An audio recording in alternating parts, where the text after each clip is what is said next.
একজন এমপি বিশ্বাস করে একজন লোক আসছে, সে হয়তো তাকে একটা ফু দিয়ে দিল বা একটু দোয়া দিয়ে দিল, সে চলে গেল এবং সে ভালো হয়ে গেল। আমাদের এই দেশ পৃথিবীর অনেকগুলো দেশের চেয়ে ভালো ছিল।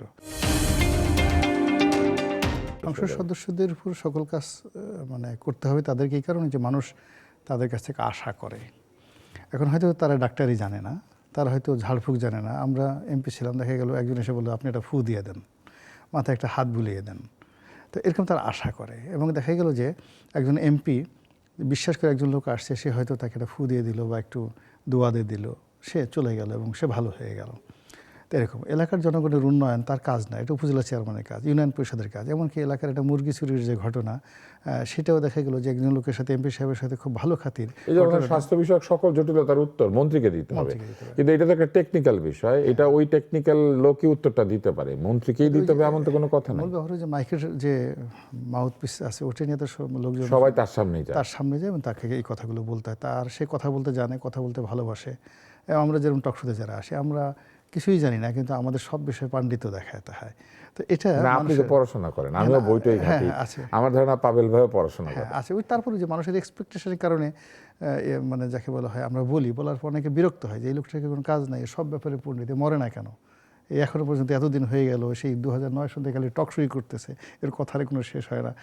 আপনি হয় কি পাবলিকের যে পারসেপশন, আপনি কি মনে করেন এই মানুষকে খুশি করার জন্য সংসদ সদস্যদের সব কাজ করতে হবে? বেশিরভাগ কাজ ধীরে ধীরে যদি তারা তাদের দায়িত্বকে বন্টন করে। এটা পৃথিবীর কোনো দেশে হয়নি, এটা হয়নি। ইভেন ইংল্যান্ডের মতো জায়গাতে এখানে বলা হয় পার্লামেন্টের যে অফিসে, এটা বলা হয় সিজার অফিস। ইভেন আমেরিকাতে গিয়ে দেখে যে বড় বড় জিনিসগুলো সে এমপির কাছে গিয়ে এসে বসে থাকে সবাই, এবং এটা এরকমই এইভাবেই চলবে। এবং আমার ক্ষেত্রে মনে হয় যে আমাদের দেশে তখন যে সকল অপরাধের দায়ও নিতে হয়, নিতে হয়, এবং তাই নেয় তারাই। আমাদের দেশে যেটা হচ্ছে, যেমন দেখা গেল একজন এমপি $20,000 ইয়ারলি বেতন পায় আমেরিকাতে, কিন্তু তার অফিসটা মেনটেন করার জন্য ফেডারেল গভর্নমেন্ট তাকে প্রতি মাসে $4 লাখ দেয়।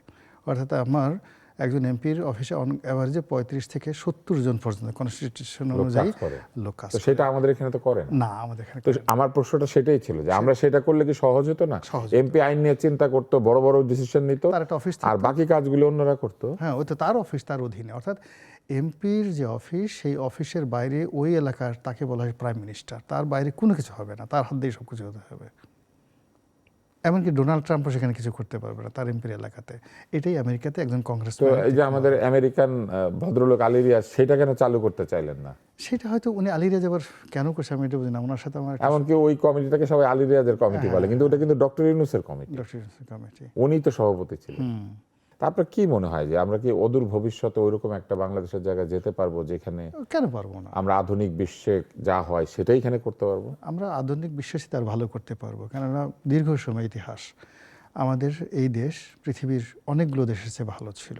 অনেকগুলো দেশ না, আমি তো মনে করি যে প্রায় 1,500 বছর 2,000 বছর কন্টিনিউয়াসলি ইন অল রেসপেক্ট আমাদের এই এলাকা পৃথিবীতে নাম্বার 1 ছিল। শিল্প, সাহিত্য, সংস্কৃতি, অর্থনীতি, কৃষ্টি, কালচার, বিজ্ঞান, চিকিৎসা, সব ব্যাপারে আমাদের এই যে গাঙ্গেয় বদ্বীপ, we are the number 1 whole around the world. কেন আবার হবে না? সেই ইতিহাস তো আমাদেরকে কেউ পড়ায় না। হ্যাঁ, ওটা পড়তে হবে, ওটা জানতে হবে, আমাদের সেটা ছিল। তো আজকে অনুষ্ঠান শেষ করার আগে আপনি একটা বইয়ের নাম বলেন যেটা সবার পড়া উচিত। আমি মনে করি the glimpses of world history, Jawaharlal Nehru. এই বইটা সবার পড়া উচিত। কিন্তু সেটা তো একটা জায়গায় শেষ হয়েছে, ওনার ওই জেল জীবনে উনি যেখানে শেষ করেছেন, এরপরও তো ইতিহাস অনেক এগিয়েছে। এরপরেই তো ওই পর্যন্তই পড়ুক, একসাথে এতগুলো পড়লে ই হয়ে যাবে। এটা বাংলা অনুবাদ হচ্ছে বিশ্ব ইতিহাস প্রসঙ্গ। বিশ্ব ইতিহাস অসাধারণ সুন্দর একটা বই, বিশ্ব ইতিহাস প্রসঙ্গ। এই বইটা যদি কোনো একটা মানুষ পড়ে রাজনীতির জন্য, এটা আমি মনে করি একটা অসাধারণ একটা বই। দ্বিতীয় বিশ্বযুদ্ধের ওই আগে পরের সময়টা পর্যন্ত কিন্তু এটা একটা অসাধারণ ইতিহাসের ক্রনিকল বা ইতিহাসের একটা ধারা বিবরণী।